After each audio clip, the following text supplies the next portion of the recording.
Hola de nuevo, soy Jolapagris. El día de hoy, después de ya más de 6 meses de inactividad, les traigo 10 casos de Lost Media sobre asesinos seriales. Primero que nada, me gustaría aclarar que elegí estos casos no solo porque me resultaron muy interesantes, sino también porque son materiales que en algún momento estuvieron destinados a ser vistos por el público, o que podrían ser vistos por cualquiera sin afectar las investigaciones relacionadas.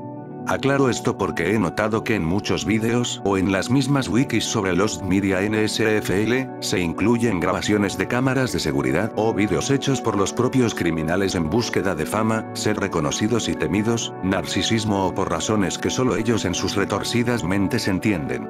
El poseer o ver este tipo de contenido no solo es ilegal sino también una profunda falta de respeto hacia la dignidad de las víctimas y sus familias. Además, en muchos casos, ni siquiera se trata de material realmente perdido, sino de contenido resguardado por las autoridades competentes que está fuera del alcance del público general. Sin más que agregar, comencemos.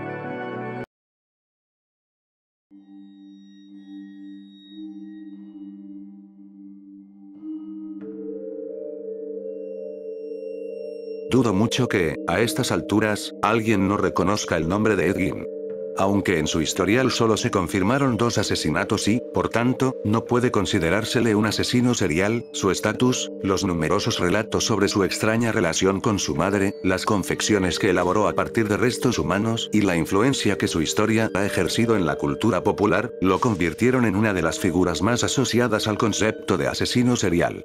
Sin embargo, lo que no suele discutirse a menudo es todo el material relacionado con el caso que se ha perdido con los años, ya sea porque nunca existió un interés real en su preservación o porque fue rápidamente desestimado como prueba durante los juicios en su contra. No obstante, en esta ocasión me referiré únicamente a 2 materiales que llamaron mi atención. Algo que resulta especialmente llamativo es la ausencia de entrevistas a Ed Gein. Resulta extraño si se considera que murió a una edad avanzada en el Instituto de Salud Mental de Mendota, en Madison, Wisconsin, donde el personal médico lo describía como una persona bastante tranquila y al pasar más de 3 décadas convertido en un fenómeno mediático gracias a la cobertura sensacionalista de la prensa, y a 2 de las películas más famosas inspiradas en su historia habiendo sido estrenadas. La primera entrevista documentada a Ed Gein tuvo lugar el mismo día de su captura, en noviembre de 1957, y fue realizada por la policía de Plainfield, quienes inspeccionaron su granja y realizaron el macabro hallazgo. Esta interrogación, grabada en video con una duración de aproximadamente 70 minutos, fue presentada como evidencia ante la corte. Sin embargo, fue declarada inadmisible debido a que a Ed no se le leyeron sus derechos antes de la detención y porque en la grabación se registraba la violenta golpiza que el sheriff del condado de Wausau, Arest Lee, le propinó a Ed tras su confesión. La cinta permaneció perdida durante décadas, hasta que fue redescubierta en 2019 y restaurada para el documental Psycho: The Lost Tapes of Ed Gein de 2023, aunque solo se incluyeron breves fragmentos, entre ellos el conocido momento de su detención. En 2025 se reveló que el actor Charlie Hunnam, quien interpreta a Ed Gein en la nueva serie biográfica de Netflix, tuvo acceso a la grabación completa para preparar su papel, tras firmar un acuerdo de confidencialidad con los productores del documental. No obstante, existió otra persona que llegó a grabar durante mucho más tiempo a Ed Gein. Errol Morris es un cineasta e investigador estadounidense reconocido por sus documentales, los cuales han influido profundamente en el género.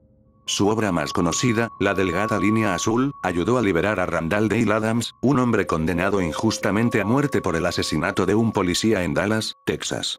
En 2003, Morris ganó el premio Oscar al mejor documental por La niebla de la guerra, centrado en la vida de Robert McNamara, exsecretario de Defensa de Estados Unidos durante la Guerra de Vietnam. Cuando apenas comenzaba su carrera como documentalista, fascinado por la película Psicosis de Alfred Hitchcock, se mudó en 1975 a Plainfield, donde realizó varias horas de entrevistas con personas que habían conocido a Ed Gein, y principalmente con el propio Ed, mientras este permanecía internado en el hospital psiquiátrico. Durante su estancia allí, Morris conoció a Werner Herzog, otro cineasta y documentalista ampliamente influyente, aunque con un historial mucho más oscuro y polémico. Herzog es conocido por su obsesión con el realismo extremo, por ejemplo, durante el rodaje de su película Fitzcarraldo, insistió en arrastrar un barco real de 300 toneladas sobre una colina amazónica, lo que provocó graves lesiones a su equipo y conflictos con comunidades indígenas. En otra ocasión, durante el rodaje de Aguirre, La ira de Dios, amenazó con un arma a su actor principal, Klaus Kinski, advirtiéndole que lo mataría si abandonaba el rodaje, eso sin mencionar los otros pleitos que ha enfrentado por casos de maltrato animal y por las condiciones peligrosas a las que sometía a su equipo de trabajo en otras de sus filmaciones. Mientras Morris realizaba su investigación sobre Ed Gein, Herzog propuso una idea bastante mórbida: profanar la tumba de Augusta Gein, la madre de Ed, para grabar el acto y comprobar si efectivamente había sido desenterrada por su hijo, como aún sostienen las leyendas que rodeaban a la figura de Ed Gein. Este acto sería el que le daría el título al proyecto de Desenterrando el pasado. Aunque todo estaba preparado para llevar a cabo el plan, Morris se arrepintió en el último momento, dejando plantado a Herzog. Morris permaneció en Plainfield cerca de un año más antes de regresar a su hogar y dejar el proyecto inconcluso. En una entrevista concedida a Letterboxd en 2023, Morris mencionó que ha intentado retomarlo en varias ocasiones y que aún le gustaría finalizarlo y publicarlo algún día.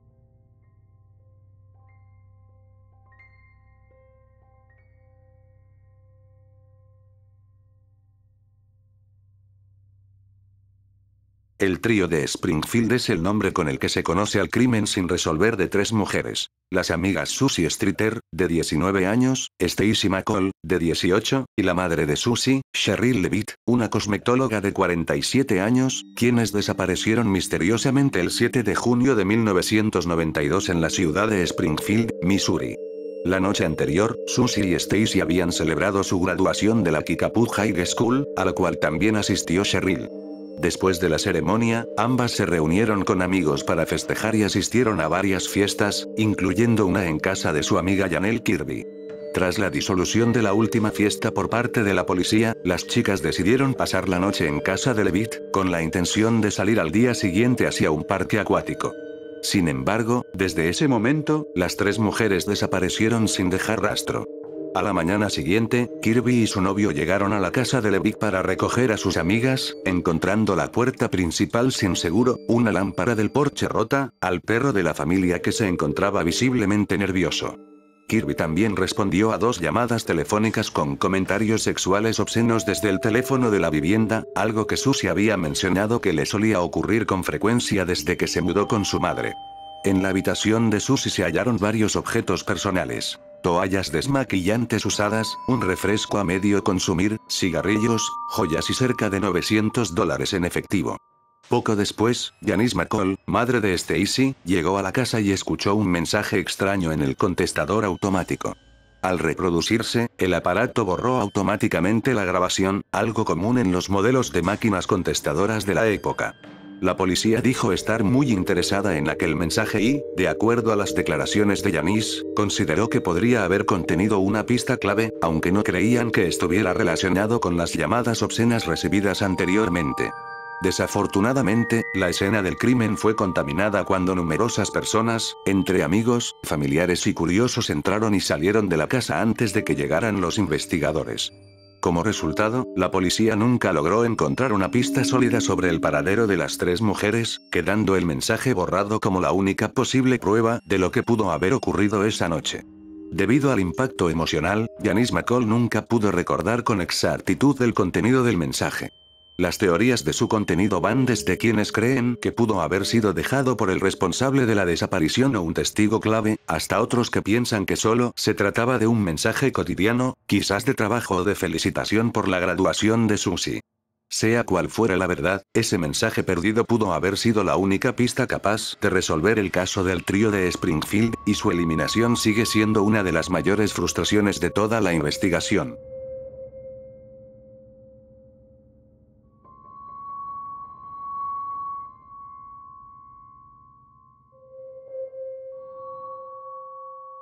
El asesino del Zodíaco es, sin lugar a dudas, el criminal más enigmático de los últimos 100 años. A pesar de las extensas investigaciones que durante décadas han desconcertado a forenses y detectives, su identidad sigue siendo un misterio, y todo indica que así continuará por mucho tiempo. Su caso ha alcanzado un estatus casi legendario, solo comparable al de Jack el Destripador en su época. El apodo de Zodíaco se le dio debido a los mensajes crípticos que enviaba en forma de cartas y códigos a las autoridades y a los periódicos locales, desafiándolos a descifrarlos. Se le atribuyen oficialmente 5 víctimas confirmadas, resultado de los ataques contra 3 parejas jóvenes entre 1968 y 1969 en California, de los cuales 2 sobrevivieron, y del asesinato de un conductor de taxi en San Francisco. A pesar de que los asesinatos cesaron, las cartas no dejaban de llegar. Tanto los policías como los miembros del San Francisco Chronicle se encontraban cada vez más obsesionados y determinados a descubrir la verdad detrás de aquel misterioso juego que el asesino había iniciado. En total, se reconocen al menos 21 cartas auténticas enviadas por el Zodíaco. Sin embargo, existe una cuya existencia sigue siendo objeto de debate entre los investigadores y entusiastas del caso: la llamada carta DMV. DMV son las siglas del Departamento de Vehículos Motorizados de California, y se refiere a una supuesta carta enviada a mano por el Zodíaco a dicha institución gubernamental. Su existencia habría sido verificada mediante un peritaje caligráfico y su autenticidad fue respaldada por Paul Avery, uno de los principales reporteros del San Francisco Chronicle encargados de cubrir los asesinatos y las comunicaciones del Zodíaco. Avery llegó incluso a ser mencionado directamente por el asesino en su carta de Halloween de octubre de 1970, y nuevamente en otra carta enviada en marzo de 1971. Sin embargo, surge una pregunta inevitable: ¿por qué esta carta nunca fue reconocida oficialmente ni revelada al público? Aquí hay diferentes hipótesis. Solo un mes después de recibir la carta de Halloween, Avery se acercó al DMV para solicitar placas personalizadas con la leyenda Zodiac. Se cree que esta acción pudo haber sido una forma de protegerse a sí mismo y a sus colegas periodistas, dificultando que sus vehículos fueran rastreados tras la amenaza dirigida a Avery en la carta de Halloween. En ese mismo periodo, Avery investigaba una carta anónima que intentaba vincular al Zodíaco con un crimen ocurrido en 1966, relación que nunca pudo confirmarse. Otra de las hipótesis apunta a Paul Stein, el taxista asesinado en 1969, ya que en ese entonces su esposa trabajaba en el DMV, a pocas calles de la casa que compartían. Además, según los reportes forenses de la época, el Zodíaco se quedó con las llaves del taxi y la billetera de Stein. También se ha sugerido que la carta podría estar relacionada con el ataque de Lake Berryessa en septiembre de 1969, el único crimen del Zodíaco que no fue seguido por una carta posterior. Otra teoría plantea que estaría vinculada al asesinato de una pareja en febrero de 1970 de una trabajadora del DMV y su novio, en el que el Zodíaco fue considerado sospechoso por las similitudes con ataques previos, aunque nunca se comprobó que él fuera el responsable. Asimismo, se ha propuesto que la carta habría sido dirigida a un artículo de revista publicado en 1971, que abordaba a otro asesino responsable de varios homicidios inicialmente atribuidos al Zodíaco, lo cual coincidiría con otras cartas de ese mismo año en las que intentaba recuperar crédito por dichos crímenes. Existen cientos de teorías e interpretaciones interesantes sobre el contenido y la motivación detrás de esta carta. No puedo profundizar en todas por cuestión de tiempo, pero si les interesa, puedo hacer un video dedicado exclusivamente a este tema.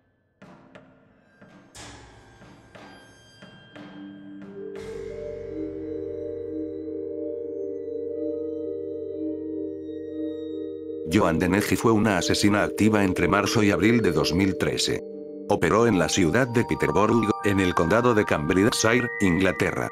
Se convirtió en la tercera mujer en la historia del país en ser condenada a cadena perpetua por el asesinato de 3 hombres, crímenes que cometió con la ayuda de 2 de sus compañeros de cuarto. Sus víctimas fueron un hombre que había conocido por internet y llevó a su casa bajo el pretexto de una cita, su vecino y el propietario de la vivienda donde se hospedaba. Fue arrestada tras atacar a otros 2 hombres que paseaban a sus perros. Posteriormente, se reveló que su intención era asesinar a un total de 9 hombres. En 2016, Dennehy presentó una demanda contra el gobierno británico, alegando que el confinamiento en solitario al que era sometida en el centro penitenciario estaba afectando gravemente su salud mental, especialmente considerando que, en un principio, había sido trasladada a una prisión femenina ordinaria. Durante el proceso judicial, salió a la luz que, en 2013, mientras permanecía en la prisión de Bronxfield, las autoridades habían descubierto, gracias a la información proporcionada por otras reclusas, que Dennehy planeaba escapar. El plan, descrito con horrendos detalles en su diario, consistía en asesinar o herir de gravedad a una de las guardias femeninas con la ayuda de 2 compañeras de prisión, cortar uno de sus dedos y usarlo para desactivar el sistema biométrico de seguridad. Aunque el gobierno reconoció ciertas irregularidades en el manejo de su caso tras la presentación de la demanda, esta fue finalmente desestimada. Dennehy continúa en confinamiento solitario, y se desconoce si su diario fue destruido o simplemente confiscado por la policía. Por ahora, el contenido exacto de dicho diario sigue siendo un misterio.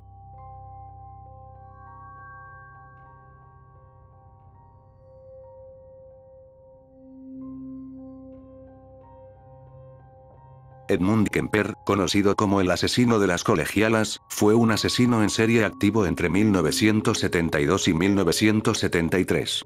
Quizás algunos lo lleguen a ubicar porque su caso fue adaptado en la serie Mindhunter de David Fincher. Actualmente cumple cadena perpetua en el California Medical Facility, en la ciudad de Vacaville, por el asesinato de 10 personas en el condado de Santa Cruz, entre ellas su madre y sus abuelos, a quienes mató cuando tenía solo 15 años. Kemper es conocido por su carácter manipulador y su alto coeficiente intelectual de 145. La mayoría de sus víctimas fueron jóvenes colegialas o universitarias que hacían autostop.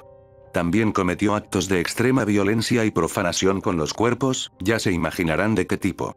Aparentemente, y digo aparentemente obviando todo el tema de que es un maestro de la manipulación, Kemper se mostró como un prisionero modelo desde entonces. Ha participado en varios proyectos de caridad, especialmente en el programa Voluntarios de Vacaville, desde 1977 hasta al menos 2002, donde narraba audiolibros para personas ciegas. Durante sus primeros 10 años en el programa, grabó cerca de 5.000 horas de audio para cientos de títulos, que iban desde bestsellers hasta manuales de medicina. Fundado en 1960, el programa seleccionó a Kemper por sus habilidades de transcripción y narración. Según varios internos, estaba obsesionado con el proyecto, grabando la mayor cantidad posible de libros cada día y ganando alrededor de $36 al mes por su trabajo. En total, sus grabaciones suman más de 4 millones de pies de cinta. En 1985 fue ascendido a coordinador del proyecto, y sus compañeros lo describen como un jefe amable y comprensivo, aunque también algo irritable cuando consideraba que los demás no se esforzaban lo suficiente. Llegó incluso a recibir en su celda la visita de una pareja de esposos ciegos en 1987, quienes insistieron en conocerlo personalmente por su trabajo. Pese a sus años de servicio comunitario, su participación nunca influyó de manera significativa en las audiencias de libertad condicional, ya que las autoridades continuaron considerándolo un individuo peligrosamente inestable.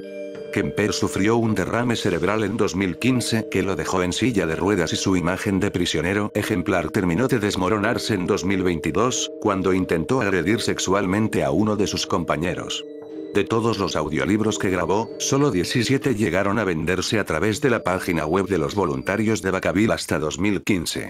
Aunque en 2024 la prisión expresó su intención de digitalizar todo el material narrado por Kemper, el proyecto aún no se ha concretado. Hasta el momento, solo fragmentos de algunos de esos audiolibros se encuentran disponibles en Internet. Personalmente, aunque creo firmemente que un monstruo como este nunca va a cambiar y que realizó todas esas grabaciones solo para mejorar su imagen, me encantaría que esos libros fueran publicados y documentados. Independientemente de si su servicio comunitario nace o no de una verdadera intención de ayudar, sigue generando un impacto positivo en la comunidad, y todo su trabajo debería ser aprovechado, a excepción de los libros infantiles que, sí deberían de ser excluidos de su colección, ya que una narración de estos libros provenientes de él resulta bastante ofensiva e inapropiada. Chapter 1. Goodbye, Daddy.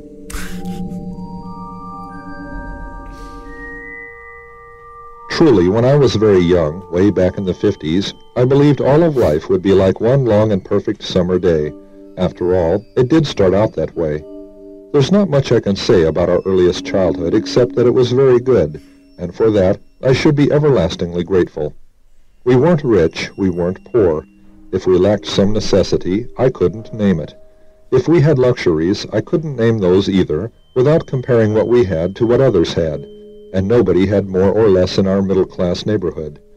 In other words, short and simple, we were just ordinary run-of-the-mill children.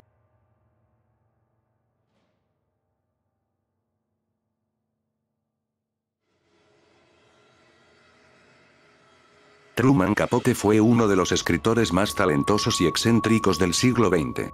Quizás algunos lo reconozcan por su película biográfica de 2005, interpretada por Philip Seymour Hoffman. Su fascinación por el crimen lo llevó a escribir la novela A Sangre Fría en 1966, donde documentó los brutales asesinatos de la familia Clutter, ocurridos en Kansas en 1959, y el posterior juicio de sus homicidas. La obra recibió un enorme reconocimiento por su brillantez literaria y, aún hoy, sigue influyendo profundamente en la manera en que la literatura y el cine representan a los asesinos. A pesar de su éxito, Capote no estuvo exento de críticas. Su relación abiertamente cercana con Perry Smith, uno de los dos asesinos del caso Clutter, quien había sido condenado a la pena de muerte, generó mucha controversia. Aquella amistad, que perduró hasta el día de la ejecución de Smith, dejó a Capote profundamente afectado. Compartir tanto tiempo con un hombre condenado a muerte resultó para él una experiencia tan mórbida como única. Entre 1967 y 1968, Capote entrevistó a numerosos reclusos condenados a muerte en 3 prisiones en los estados de Oregón, Colorado y la prisión estatal de San Quentin en California, con el propósito de documentar su vida cotidiana mientras esperaban su ejecución. Estas entrevistas fueron financiadas por la cadena ABC, que planeaba convertirlas en un documental televisivo titulado Dead Rosa. Dirigido por el propio Capote y concebido como una secuela espiritual de A Sangre Fría. El proyecto también contó con una sección publicada en la revista Square, que incluyó fragmentos de las entrevistas. Tras una inversión de $250,000 y 15 meses de trabajo, el documental estaba terminado y listo para emitirse. Sin embargo, a última hora, un cambio en la dirección de contenidos de ABC llevó a la cancelación del estreno. El nuevo responsable consideró la obra demasiado oscura para la televisión. Capote consiguió la liberación de su contrato para ofrecer el documental a otras cadenas, aunque solo llegó a proyectarse una vez en una función privada en Manhattan antes de desaparecer por completo, pero la polémica detrás de este no paró ahí. En 1970, Capote fue llamado a testificar en el caso de Joseph Morse, quien había asesinado a su madre, a su hermana y a otro recluso. Morse se encontraba en el corredor de la muerte de San Quentin cuando Capote lo entrevistó para Dead Rosa. Durante aquella conversación, Morse declaró: "Si saliera de aquí mañana, probablemente volvería a matar. Lo haría sin pensar en la pena de muerte. Aunque ya he pasado 5 años en el corredor de la muerte y sé muy bien lo que significa". El fiscal del condado de Orange, encargado de renovar la sentencia de muerte de Morse, solicitó que Capote testificara sobre estas declaraciones, pero el escritor se negó, argumentando que hacerlo violaría la confidencialidad periodística bajo la cual se realizó la entrevista. En consecuencia, Capote fue encarcelado, aunque fue liberado solo 3 días después por motivos de salud. En la actualidad, lo único que se conserva de aquel proyecto es el artículo publicado en Square, que incluye un breve fragmento de la entrevista con Joseph Morse, y tras la muerte de Capote en 1984, el paradero de Dead Rosa sigue siendo desconocido.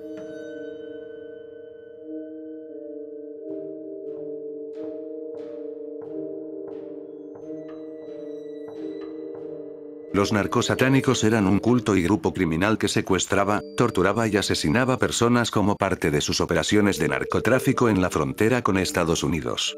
Estas actividades formaban parte de múltiples rituales que llevaban a cabo mientras operaban en la ciudad de Matamoros, en el estado de Tamaulipas, México. Su líder, Adolfo de Jesús Constanzo, apodado el Padrino o el Jefe Brujo, fue un asesino serial conocido por practicar rituales de vudú africano, palo mayombe y sacrificios humanos, convencido de que su magia era la fuente del éxito del cártel. Constanzo dirigía el culto junto a su pareja, Sara Aldrete, durante la década de 1980. A Constanzo se le atribuyen 13 asesinatos confirmados, aunque se sospecha que pudo haber cometido al menos 26, entre ellos los de 7 miembros de otra familia de narcotraficantes, los Calzada. En 1988, trasladó sus operaciones al rancho Santa Elena, donde llevó a cabo rituales aún más sádicos, utilizando como víctimas tanto a desconocidos como a rivales del mercado de la droga. En marzo de 1989, el grupo secuestró a Mark Kilroy, un estudiante de medicina de 21 años originario de Texas. La presión de las autoridades estadounidenses por esclarecer su desaparición llevó finalmente a que las fuerzas mexicanas localizaran al culto, hallando en el rancho otros 16 cadáveres.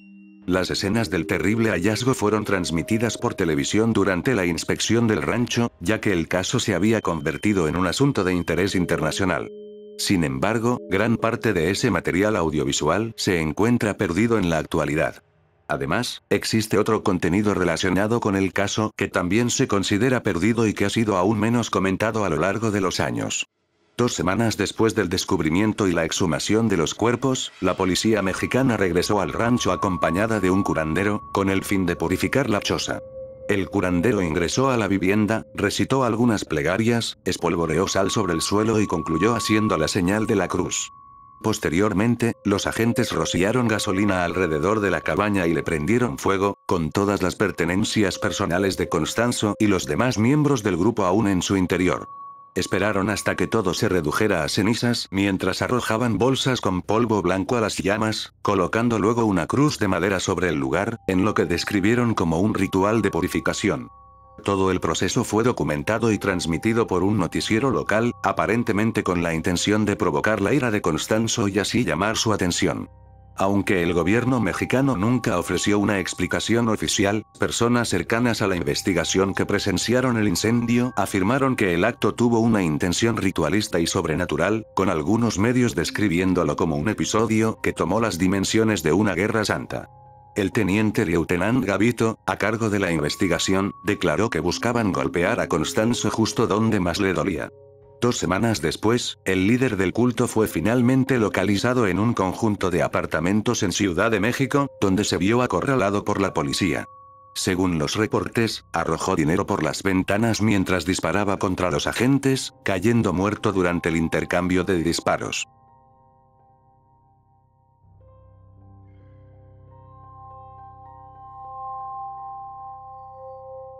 Este caso es algo diferente a los demás que he presentado, pero no por ello deja de ser menos interesante. Crónicas es una película ecuatoriana de suspenso estrenada en 2004, escrita y dirigida por Sebastián Cordero. La cinta está inspirada en los crímenes de Luis Alfredo Garavito, alias La Bestia, el infame asesino serial colombiano activo entre 1992 y 1999, considerado uno de los asesinos con más víctimas en la historia, con 138 asesinatos confirmados, aunque se estima que el número real podría superar los 200. La película está protagonizada por el actor colombiano John Leguizamo y fue producida por Guillermo del Toro y Alfonso Cuarón, recibiendo mayormente críticas favorables. Leguizamo interpreta a Manolo, un reportero de Miami que, junto a su equipo, viaja a una pequeña ciudad en Ecuador para realizar un reportaje sobre el llamado monstruo de Babahoyo, un asesino serial de niños. Al llegar, son testigos del linchamiento público de Vinicio, un vendedor ambulante acusado de cometer un asesinato, y logran detenerlo. Con Vinicio ya en prisión, este les ofrece información sobre el verdadero asesino a cambio de que el equipo periodístico limpie su imagen a través de un reportaje, y haciendo que Manolo se obsesione cada vez más con descubrir la verdad. Poco después de su estreno en cines, la película fue lanzada en DVD, incluyendo escenas eliminadas, material detrás de cámaras y entrevistas. Sin embargo, este contenido nunca ha resurgido en internet y se considera perdido.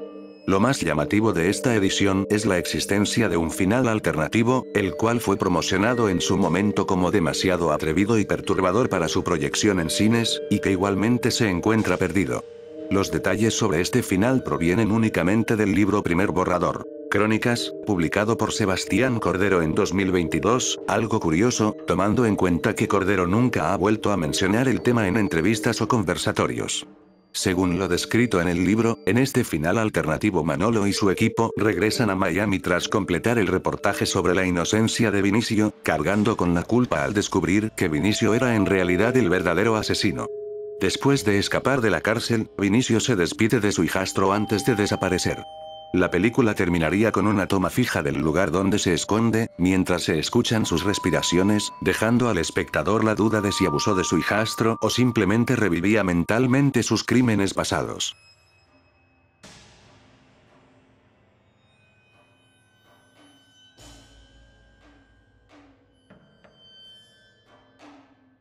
En 1997, en la Real Academia de Arte de Londres, el artista Marcus Harvey presentó una pintura que pasaría a la posteridad por la controversia que aún genera. Mira, 1995. La obra es un retrato de Myra Hindley, una de las asesinas seriales más notorias del Reino Unido, quien, junto a su pareja Ian Brady, cometió los asesinatos de los Páramos entre 1963 y 1965, en la zona de Gran Manchester, cobrando la vida de 5 niños. La particularidad de esta pintura radica en que fue realizada utilizando las huellas de las manos de varios niños para conformar el rostro de Hindley, lo que generó una inmediata reacción de repudio. La exposición en la que se presentó por primera vez tenía como tema obras controvertidas, pero incluso dentro de ese contexto, el retrato de Myra destacó por encima del resto, desatando protestas, indignación pública y múltiples actos de vandalismo. Finalmente, la exhibición cerró sus puertas, y con el paso del tiempo, la controversia pareció apagarse hasta que, 11 años después, la pintura volvió a causar conmoción de una manera totalmente inesperada.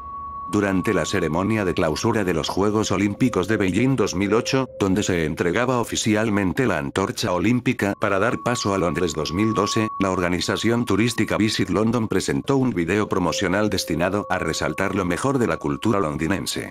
Sin embargo, por razones que hasta hoy nadie ha podido explicar, entre las imágenes de lugares icónicos y paisajes urbanos, apareció un breve fragmento, de apenas unos segundos, del retrato de Myra Hindley realizado por Harvey. El hecho provocó una ola de indignación pública en el Reino Unido.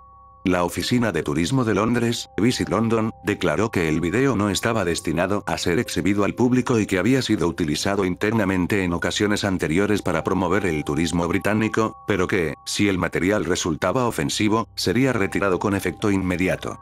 Posteriormente, se confirmó que el video sí había estado publicado en su sitio web oficial, lo que significa que fue accesible al público antes de la controversia.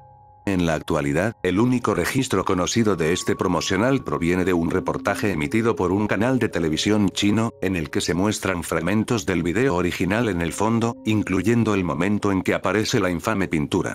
Considerando que el video llegó a estar disponible en la página de Visit London, existe la posibilidad de que pueda recuperarse en el futuro, pero hasta entonces, este comercial se sigue considerando como perdido.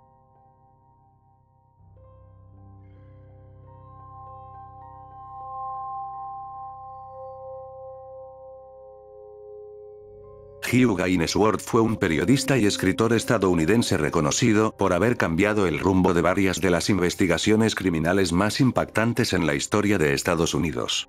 Fue testigo del asesinato del presidente John F. Kennedy, encontrándose entre las personas presentes durante el recorrido presidencial por la Plaza de Aley, minutos antes de la tragedia. Además, fue uno de los primeros en ingresar al depósito de libros desde donde el tirador, Lee Harvey Oswald, había disparado. Cubrió todo el caso, desde el arresto de Oswald hasta su asesinato, consolidándose como una de las figuras más confiables y con mayor autoridad sobre el tema. Gainsworth también cubrió con gran detalle a varios de los más notorios asesinos seriales, entre ellos Ted Bundy, con quien realizó extensas entrevistas, logrando que Bundy hablara en tercera persona sobre sus crímenes, revelando información clave que contribuyó a su captura y posterior enjuiciamiento. Sin embargo, su mejor trabajo llegó de la mano del caso de Henry Lee Lucas. Henry Lee Lucas fue condenado por el asesinato de 11 personas entre 1960 y 1983. Cometió su primer crimen a los 14 años y, en 1960, asesinó a su madre, lo que lo llevó a ser arrestado. Cumplió una década en prisión y fue liberado anticipadamente debido al hacinamiento en la penitenciaria estatal de Jackson, en Michigan. A partir de entonces, entró y salió de prisión en varias ocasiones por delitos menores, como robo y conducción bajo los efectos del alcohol, aunque también cometió algunos asesinatos durante ese periodo. Lucas se hizo conocido principalmente por las más de 300 confesiones de asesinatos que afirmó haber cometido. Sin embargo, sus declaraciones estaban llenas de contradicciones. Nunca era claro sobre las armas utilizadas, las circunstancias de los crímenes o los detalles específicos de las víctimas. En los interrogatorios, reconocía de inmediato a todas las supuestas víctimas sin siquiera mirar las fotografías. Con el tiempo, la policía comenzó a sospechar que Lucas realizaba estas confesiones para obtener mejores comidas o más tiempo fuera de su celda. Pero detrás de estas falsas declaraciones había una realidad mucho más inquietante. Cuando Gainsworth se involucró en la investigación y entrevistó extensamente a Lucas, comenzó a encontrar graves inconsistencias en los reportes policiales.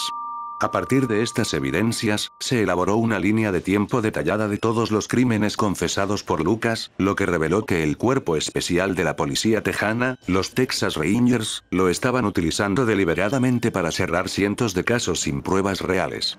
Ainsworth registró cientos de horas de conversación en video y audio con Lucas. Parte de este material fue la base para una serie de reportajes publicados por el Dallas Times Herald en 1985, donde se expuso toda la conspiración. En una de esas entrevistas, Lucas admitía haber asesinado solo a 3 personas. Se sabe que Ainsworth donó parte de su archivo al Sixth Floor Museum de Dallas, Texas, y que algunas grabaciones fueron entregadas personalmente a la familia de una de las víctimas. No obstante, tiempo después, fue víctima de un allanamiento en su hogar, en el cual solo se robaron documentos profesionales, mientras que los objetos de valor quedaron intactos. Esto avivó las sospechas de que pudo tratarse de un intento de encubrimiento por parte de la policía tejana. Poco después de la publicación de los reportajes, el fiscal Vic Feazell, quien había enfrentado directamente a los Texas Rangers por el caso de Lucas, fue acusado falsamente de corrupción y soborno con pruebas manipuladas, enfrentando una posible condena de hasta 80 años de prisión antes de ser finalmente absuelto, por lo que la teoría del encubrimiento no parece muy alejada de la realidad. Sin embargo, estos documentos robados aún se encuentran perdidos.